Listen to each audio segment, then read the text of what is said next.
Camaradas, desejo saúde a todos, meu nome é Henrique Nogueira do canal Comunista na Bolsa e hoje nós estamos aqui na quarta aula sobre FIs, vamos falar apenas de fundos imobiliários de papéis. O fundo de papel é um fundo que usa primariamente o dinheiro nele contido para emprestar dinheiro para grandes empresas, mas tentando se manter dentro do mercado imobiliário. Então vai emprestar dinheiro para grandes empresas ou para grandes aquisições e vai cobrar aí uma parcela mensal, assim como o seu banco faz com você quando você pede dinheiro emprestado. Os empréstimos aqui são através de CRIs, LCIs e LHs. Nessa sequência de importância, inclusive, o principal produto aqui são os CRIs, mas por vezes esses fundos também compram cotas de outros fundos, afinal de contas, cotas não são tijolos, mas eles chegam a comprar cotas de fundos de tijolos.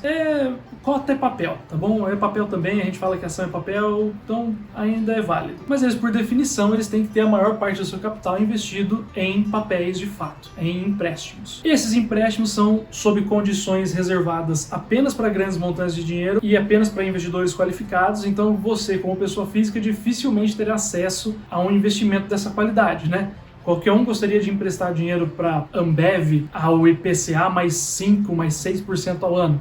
Mas a gente não consegue, porque a gente vai emprestar pouco dinheiro.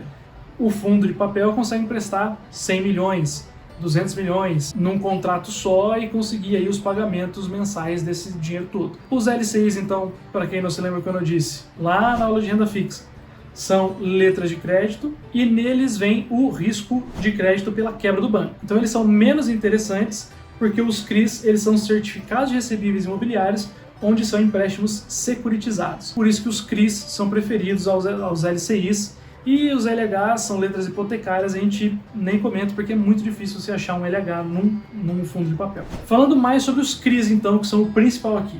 Eles não são tributados, então o rendimento que esses fundos recebem dos seus devedores é liso. Eles têm o risco de default, né, o risco de calote, mas todo risco de calote ele vem com um rating, né? Tem algumas empresas especializadas em falar se uma empresa é boa pagadora ou não. Então você pegar uma Ambev, uma Magazine Luiza, uma Engie, todas elas são ótimas pagadoras. Em compensação, se você pegar uma empresa que não anda bem das pernas, ela pode ter uma classificação menor, né? Uma empresa pequena também recebe uma classificação menor, porque você não tem aquela garantia de que você vai ser pago. Esse é o risco do calote. Esses ratings, essas classificações são muito parecidas com a que tem os prédios, a que tem os galpões, né? AAA, BBB, BBB. E elas levam em consideração coisas que o seu banco leva em consideração sobre você quando você pede um empréstimo. Por exemplo, o DTI, que é o Debt to Income, que seria a porcentagem de renda do pagador destinada a pagar o aluguel. Basicamente, vamos supor que você ganha 10 mil reais por mês, e você fez um empréstimo onde vai pagar ali R$ 2.500 por mês para o banco, você está então destinando 25% da sua receita mensal para esse pagamento de dívida, o que é já acima do que todo mundo gosta. Então, o banco ele sempre vai tentar te colocar no empréstimo abaixo ali de 15%, porque essa é a gordura de segurança, é a margem de segurança que vão utilizar com a pessoa física, e aqui não é diferente. Também existe o LTV, que é o Loan to Value, que é a porcentagem do empréstimo sobre o valor total do imóvel. Dando um exemplo, seria, você vai comprar um apartamento de 2 milhões, você tem já 500 mil, você empresta do banco 1,5 milhão. Então você está emprestando 75% do valor a pagar nesse apartamento. Os CRIs podem ser classificados de algumas formas. Eles podem ser classificados entre pulverizados e corporativos. Os pulverizados seriam contratos multidevedores, enquanto que contratos corporativos seriam os contratos mono. Então cada um tem a sua parte boa, a sua parte ruim, só que a gente sempre prefere diversificação. Em classes, os CRIs são classificados em sêniores e subordinados. Isso acontece com contratos subdivididos, ou seja, aquela empresa ali paga para mim 1 milhão por mês de juros dos 100 milhões que eu emprestei para ela. 500 mil é num contrato sênior, ou seja, ele é obrigado a ser pago todo mês, enquanto que os outros 500 mil são num contrato subordinado, ele é maleável. No total é 1 milhão, só que a empresa, o pagador pode escolher entre pagar dos 500 mil maleáveis, 135 no mês, 200 no outro e 800 mil no outro para compensar esse desconto.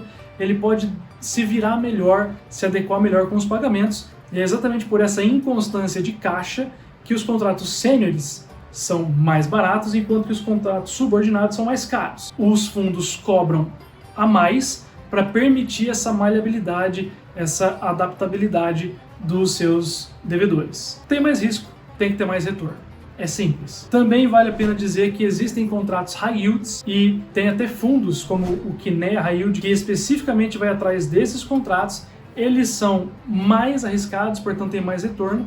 E eles são mais arriscados por quê? Porque eles não têm rating, eles não são classificados em se o pagador é bom ou não. Bom dizer também que os CRIs podem seguir qualquer índice, os mais comuns são o CDI, o IPCA e o IGPM. Até existem CRIs que são pré-fixados, mas ninguém gosta deles porque o Brasil tem histórico de inflação alta, então o normal são aqueles 3 primeiros. O que analisar então num fundo de papéis? Primeiro, os dados quantitativos. Preço sobre valor patrimonial no fundo de papel é mais importante. Por quê? Porque o preço de uma cota de um fundo ao longo do tempo não é tão volátil quanto o preço de uma ação. E isso acontece porque os fundos de papéis, eles te dão todo o rendimento. Eles pegam o rendimento deles e te pagam como dividendo. Então, ele não fica se valorizando. Todos os FIs seguem essa lógica. Outro dado é a distribuição do patrimônio. Então, você vai ver lá a porcentagem que está em papéis, a porcentagem que está em caixa. Vários fundos de papéis têm cotas de outros fundos e um deles até tem lá 1% em imóveis, que o próprio fundo admite que não era o intuito originalmente, mas principalmente é dividido entre caixa, papel e cotas de outros fundos. Dividend yield anual para você saber a média do seu rendimento e poder comparar ano a ano. E a regularidade mensal é mais importante ainda, para você ver se esse fundo não é volátil. Um fundo de papel ele tem que ser ainda mais constante que os outros fundos, a gente acabou de falar sobre isso. Então ele tem que ter os rendimentos bem padrãozinho para você entender que ele tem aí uma constância na sua gestão. Taxa de administração também é importante, tem fundos aí que cobram 0,5%, 0,6%, mas tem fundos que chegam a 1%.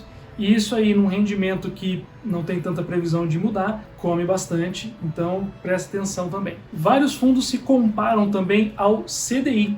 Isso, fundos de papéis, é bem sacana, porque o CDI ele é o risco zero. Então qualquer investimento com um pouquinho mais de risco, um pouquinho mais de retorno, vai superar o CDI. E se o fundo de papel tiver uma taxa de performance sobre o CDI, aí você tem que colocar isso muito na balança, porque é uma sacanagem com o investidor. Indo agora então para a análise qualitativa, primeiro você dá uma olhada na gestora, se ela é uma gestora com experiência, se ela é uma gestora consolidada, se ela tem outros fundos para você analisar também. Vai atrás da diversificação dos contratos, então diversificação de índices, os ótimos fundos de papéis eles vão ter lá 1/3 sobre o CDI, 1/3 sobre o IPCA e 1/3 sobre o IGPM. Diversificação em devedores, então nunca ter mais do que 20% da carteira aí dedicada a um devedor somente, a não ser que seja um ótimo devedor. Diversificação de contratos, então sempre que você puder fazer 2 contratos para o mesmo devedor, né, um de curto prazo, outro de médio prazo ou de longo prazo, melhor, que entra daí na última diversificação, que são diversificação de prazos. Quanto mais tempo você emprestar esse dinheiro e estiver recebendo a sua mensalidade, mais previsível é a sua receita. E a última parte para você analisar qualitativamente são os ratings dos CRIs que eu falei ali atrás. Se você entrar no site Relacionamento com o Investidor, de qualquer fundo aí de papel, você vai ver lá no relatório cada um dos empréstimos que ele faz, qual índice segue, qual o rating dado pelas empresas especializadas, e você vai poder assim analisar o quão boa é essa gestora, né? Você vê preto no branco ali o trabalho que ela está fazendo em negociação do dinheiro que ela está emprestando, que pode vir a ser o seu dinheiro se você investir no fundo.